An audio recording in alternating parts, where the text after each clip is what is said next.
Olá, seja bem-vindo ao Estudo Aplicado, meu nome é Ednei.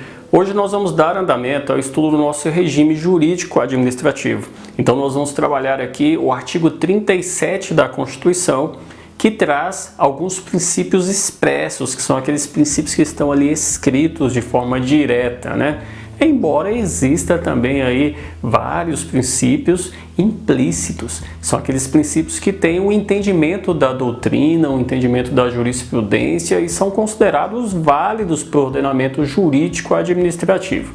Em outras leis, podem também ter vários princípios, outros princípios que às vezes nem aparecem diretamente na Constituição de forma expressa. Mas também existem princípios implícitos também em várias leis. Então, a Constituição é a norma principal e abaixo dela tem aí as leis complementares, as leis ordinárias, enfim, tem todo o ordenamento jurídico. O artigo 37, ele deve ser seguido por todos os entes, ou seja, a União, o DF, os estados, e municípios, e também deve ser seguido por todos os poderes. Então, o poder executivo, legislativo e também o judiciário.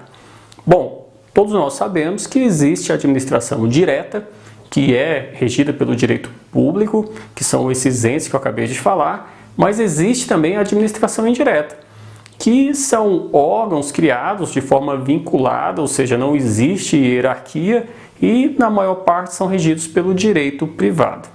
Embora exista aí a autarquia, que é regida pelo direito público, e também a fundação, que pode ser de direito público ou direito privado. Mas não interessa, tanto faz. Se for administração direta ou administração indireta, ela tem que seguir os princípios da Constituição, ela tem que seguir os princípios expressos do artigo 37, porque são princípios, são diretrizes fundamentais. Hoje nós vamos conversar a respeito de dois desses princípios, que é o princípio da legalidade e o princípio da impessoalidade. Bom, só lembrando que nós estamos aqui trabalhando o artigo 37, todos os seus princípios, e aí nós temos aqui o princípio da legalidade. Bom, artigo 5º, inciso 2º da Constituição Federal. Esse artigo diz o seguinte, que ao particular pode fazer tudo que não seja vedado pela lei. E aí Eli Lopes de Meireles, sabiamente, colocou o seguinte: bom, se ao particular pode fazer tudo que não lhe é vedado pela lei, então a administração pública, aos seus agentes e órgãos, só pode fazer aquilo que está normatizado pela lei. Então, mesmo quando o agente toma uma decisão, quando a lei lhe permite ter discricionariedade, existe um limite. Ele não pode ultrapassar o limite do que a lei estabelece. Então, daí a importância do princípio da legalidade.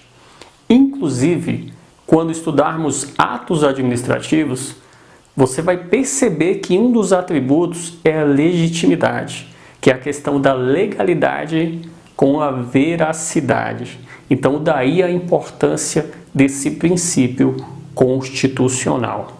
Uma outra situação é que o princípio da impessoalidade, ele traz três características importantíssimas. E aí nós vamos voltar aqui para o quadro.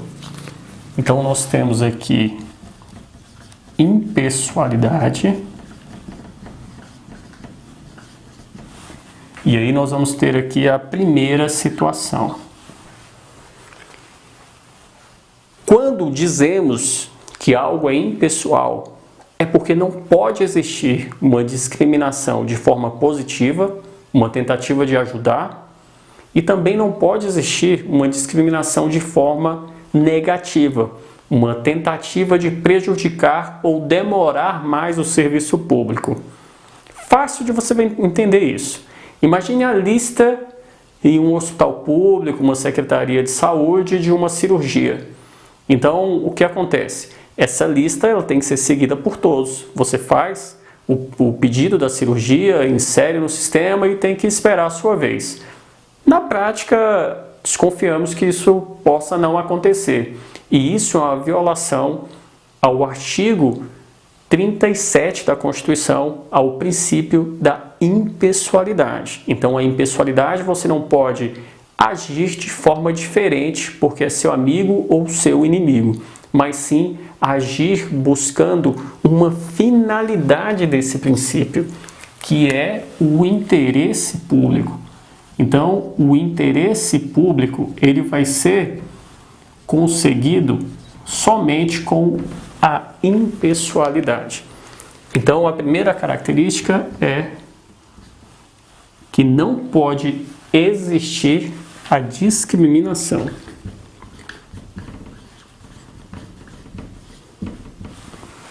Uma segunda característica desse princípio diz em relação ao nepotismo. Então, aqueles cargos em comissão de supervisão, chefia, assessoramento, não pode existir nepotismo. E detalhe, não existe a necessidade do que eu estou falando para você seja colocado em uma lei formal, porque o princípio da impessoalidade, baseado na discriminação, já deixa claro que não pode existir privilégio. Então, se não pode existir privilégio, tem que ser buscado o interesse público, também não pode existir nepotismo. Então, esse nepotismo ele pode acontecer de relação sanguínea ou por afinidade até o 3º grau. Bom, uma outra situação, vou colocar aqui o nepotismo, mas existe ainda uma terceira situação que diz respeito à teoria do órgão. O que é isso? Imagine o seguinte, o Estado ele executou uma obra e por imperícia, não estou falando aqui de dolo ou culpa, por imperícia de um agente, uma pessoa que passava na rua acabou se machucando. Então deixaram um buraco, não havia sinalização e a pessoa acabou pisando e torcendo o tornozelo, enfim. O que acontece?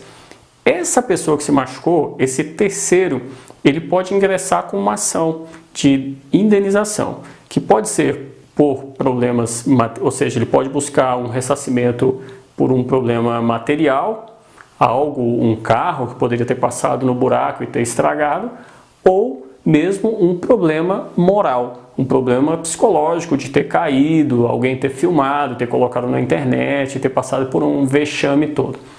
Então, olha só, independente se foi material ou um prejuízo moral, esse terceiro pode ingressar com uma ação contra o responsável, ou seja, contra o ente ou contra a entidade da administração indireta.